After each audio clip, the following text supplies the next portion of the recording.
বঙাইগাঁও বিশ্ববিদ্যালয়ৰ ছাত্ৰ একতা সভাৰ নিৰ্বাচনত অসম ছাত্ৰ পৰিষদৰ বৃহৎ জয়লাভ।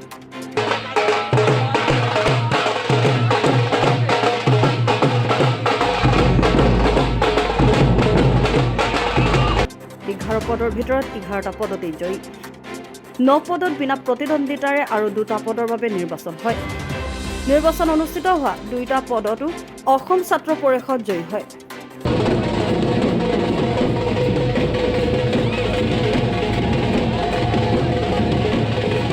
পুনৰ জনাইছো এটা গুৰুত্বপূৰ্ণ খবৰ। বঙাইগাঁও বিশ্ববিদ্যালয়ৰ ছাত্ৰ একতা সভাৰ নিৰ্বাচনত অসম ছাত্ৰ পৰিষদৰ বৃহৎ জয়লাভ। 11টা পদৰ ভিতৰত 11টা পদতেই জয়ী।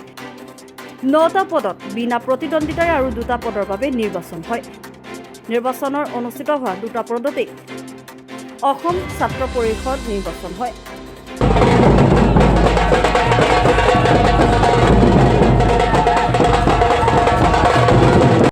অধিক ভোটত আমি জয়লাভ কৰিছোঁ। এইখন মহাবিদ্যালয়ৰে প্ৰাক্তন ছাত্ৰ হিচাপে মোৰ খুবেই ভাল লাগিছে। যি ধৰণে মোৰ 2022-23 বৰ্ষৰ কাৰ্যকালত মই 2023-24 বৰ্ষৰ ছাত্ৰ একতা সভাটো বহাই গৈছোঁ কলেজত।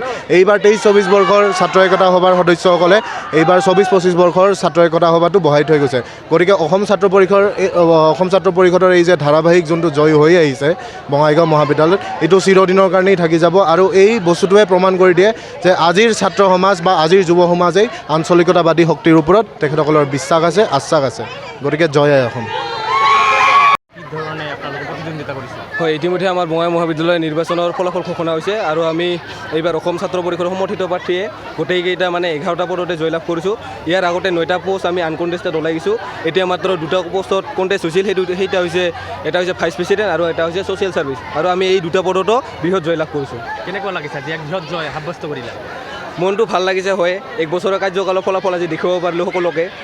এয়ে ক'ম যে অসম ছাত্ৰ পৰিষদ জিন্দাবাদ, জয় আই অসম। আৰু এ চি বি যিহেতু প্ৰত্যেকবাৰে এইটো দখল কৰি থাকে আৰু আগন্তুক দিনত কি ধৰণে ভূমিকা পালন কৰিবা ছাত্ৰ ছাত্ৰীৰ ভৱিষ্যত বা শিক্ষাক লৈ? ছাত্ৰ ছাত্ৰী শিক্ষাক লৈ আমি চেষ্টা কৰিম যে ছাত্ৰ যিমানখিনি বঙাইগাঁও মহাবিদ্যালয়ৰ ছাত্ৰ ছাত্ৰী এতিয়া আছে সিহঁতক আমি সৰ্বাংগী শিক্ষা দিবৰ বাবে সিহঁতক আমি সকলোকে এই দাদা নোৱাৰিম। বঙাইগাঁৱৰ পৰা সৈয়দ আফতাব আলীৰ ৰিপৰ্ট, ৰিপাব্লিকানী।